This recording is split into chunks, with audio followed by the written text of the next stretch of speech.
Your journey. Thank you सो क्या much. कुछ कहना चाहोगे थैंक यू। आपकी जर्नी को लेके? इतनी सारी बातें हुई आपकी जर्नी में। शुरुआत करते हैं आपकी जर्नी से। यार जर्नी मेरी बहुत ही अमेजिंग थी, रिमार्केबल थी।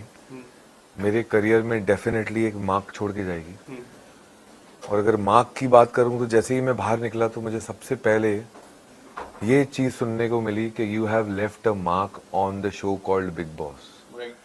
कि इसे ऐसा भी निभाया जा सकता है, ये नहीं सोचा था।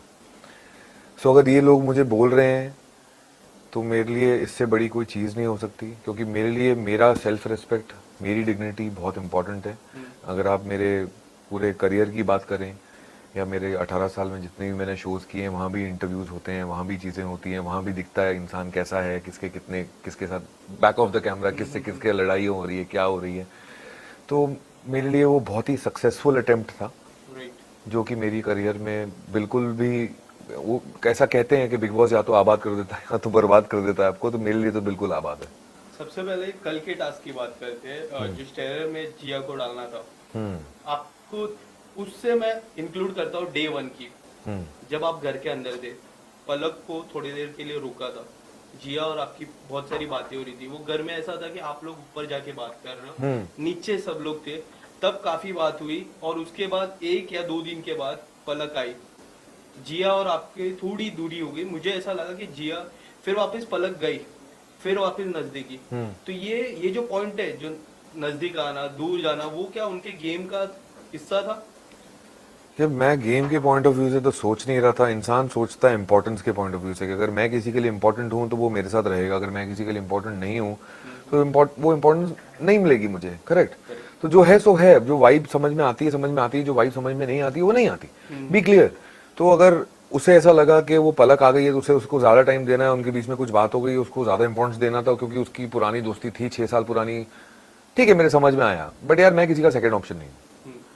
अगर मुझे मेरा इंपॉर्टेंस चाहिए तो मेरा इंपॉर्टेंस मेरा है। अगर उसे ऐसा नहीं होता ना कि आप जिंदगी में किसी एक ही इंसान के दोस्त बनते हो, वो तो घर है, वहाँ तो 15 लोग साथ 12 लोग साथ में रह रहे हैं, तो सिर्फ एक इंसान तो दोस्त नहीं बन सकता ना, कोई और भी दोस्त बन सकता है। तो मुझे उस वक्त ऐसा यू फील हुआ कि यार मतलब ये क्या है, मतलब अब जब हमारे साथ थे तो हमारे साथ, वो आ गई है तो उसके साथ, वो चली गई है तो हमारे साथ, मतलब क्या है ये, थोड़ा सा वैसी वाली फीलिंग आई थी। और ये जो सिस्टम हिल जाता है, मैंने बाहर भी आपको एक सवाल पूछा था, क्या सिस्टम हिल गया क्या? तो ये जो वाइल्ड कार्ड एंट्री के आने से, और मुझे ऐसा लगा कि वाइल्ड कार्ड एंट्री आए और सीधा मार्क आपको ही कर रहे, टारगेट हम जिससे कहते हैं टारगेट आपको कर रहे। आपको नहीं लगा कि वो आते हैं सिर्फ टारगेट आपको ही कर रहे थे? जो शुरुआत के 3-4 दिन के, जब भारती जी भी आए थे घर में, उसके 2 दिन पहले से मैं बात कर रहा हूँ, उनके वो वीकेंड फिर मंडे ट्यूसडे, ये जो हफ्ता था 4-5 दिन का, उन्होंने सिर्फ आपको टारगेट किया। ऐसा नहीं लगा आपको? बिल्कुल लगा। और जब मैंने उनसे बात की तो मुझे कह रहे हैं कि यार मैंने बाहर देखा और मैंने उनसे पूछा कि सबसे वीक कंटेस्टेंट कौन है, उन्होंने बताया तुम, तो मैंने तुमको रोस्ट कर दिया। अगर मैं वीक कंटेस्टेंट हूँ, अगर मैं शो में कुछ कर नहीं रहा हूँ, तो आप घर में घुसते ही मुझे क्यों इंपॉर्टेंस दे रहे हो? राइट। करेक्ट। आपको प्रीफिक्स अगर माइंड से आए हो कि मैं अंदर घर में जाते ही इस बंदे के साथ पंगे लूंगा, तो आप वीक इंसान को तो टारगेट नहीं करोगे ना, जो दिख ही नहीं रहा, जो कुछ कर ही नहीं रहा। राइट। आप किसको टारगेट करोगे? जो स्ट्रांग दिख रहा है। यस। कि मेरे को यार इसका सिस्टम हिलाना है, करेक्ट, उनकी लैंग्वेज में। तो मैंने तो बहुत पॉजिटिव ले लिया, मेरे को उल्टा अच्छा लग रहा था कि अच्छा देखो मैं स्ट्रांग लग रहा हूँ, वाह लड़, जो करना है कर। बट कई हद तक उनके आने के बाद अभिषेक के गेम में भी काफी सारे बदलाव आए, इन टर्म्स ऑफ टास्क को लेके, बातचीत को लेके। वो काफी क्लोज थे। मुझे याद है कि वो घर के अंदर एंटर हुए थे, फिर पूजा मैम आई, सडनली उन्होंने पूछा ये कौन है, तो आपने बोला शी पूजा भट्ट। हाँ। तो उनको नहीं पता था, तो उधर थोड़ा आपकी नोकझोंक हुई, फिर दोस्ती हुई, फिर नोकझोंक हुई, फिर एक टर्म था दोस्ती हुई, फिर वेलविश आया तो थोड़ी दोस्ती में थोड़ी सी दूर दूर हुई। आप उस पर क्या कहना चाहोगे? यार अभिषेक के साथ ना मैंने कोशिश बहुत की, बट उसके साथ मैं एकदम वैसा कनेक्ट नहीं कर पाया कि जैसे मैं किसी दोस्त के साथ या मैं जिसके साथ आराम से बैठ के बातें करूं घंटों तक।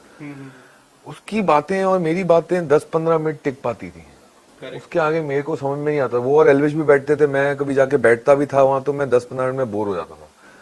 मेरे को नहीं समझ में आता था यार, उनके टॉपिक्स ही मेरे को समझ में नहीं आती, उनकी बातें ही मेरे को समझ में नहीं आती। मेरे को ऐसा लगता है कि मैं जब 26 साल का था तब भी वैसी बातें नहीं करता था, तो मैं अभी तो 36 का हूँ ना, 36, तो अभी कहाँ से कर लूँ? But you look very young to be very thank you so much. Tell us something, वो जो पानी का था उस पे इतने रील, इतने वीडियोस बने सोशल पानी? मीडिया पे, जो पाउडर डाला था जिया ने, हाँ, वो जो एल्विश को पिलाया, हैंड वॉश डाल दिया था। हैंड वॉश डाला था, और एल्विश ने बोला कि हमारे वहाँ धर्म है पानी पिलाना। आप क्या कहना चाहोगे? आपने, आपकी बात हुई थी जिया को कि ये मत करो, कि ये कर मैंने रहे हो? बोला था ना जिया हाँ। को, मैंने पहले तो उसने बताया तो मेरे को हंसी आ गई, हम्म, क्योंकि यार वो फनी चीज थी। अब वो मतलब वो ये नहीं सोच पा रही है कि मुझे हैंड वॉश नहीं डालना चाहिए था। एक नॉर्मल कॉमन सेंस होता है ना कि अगर पानी में कुछ डालना है और आप चाहते हो कि वो सिर्फ उस क्या रिएक्शन चाहिए, यही रिएक्शन चाहिए ना, नमक भी हो सकता था ना, राइट। तो उसके लिए हैंड वॉश डालने की क्या जरूरत थी? इसलिए मेरे को हंसी आ रही थी जिया की सोच पे कि तू ऐसा सोच कैसे लेती है, करेक्ट। इतना इनक्रेडिबल कैसे सोच लेती है, थोड़ा नॉर्मल सोच ले, ज्यादा दिमाग मत लगाओ जो है नहीं। फिर मैंने उसको बोला कि नमक डाल देती ना, नहीं दिखता नमक, आधा चम्मच नमक डालती, वो वैसे ही थूक देता, वो पाउडर वो खराब भी नहीं होता सिस्टम के लिए। सिस्टम बिगड़ जाता है। हाँ तो सिस्टम भी ठीक रहता। हाँ, वो पता चला जिया का ही सिस्टम मिल गया।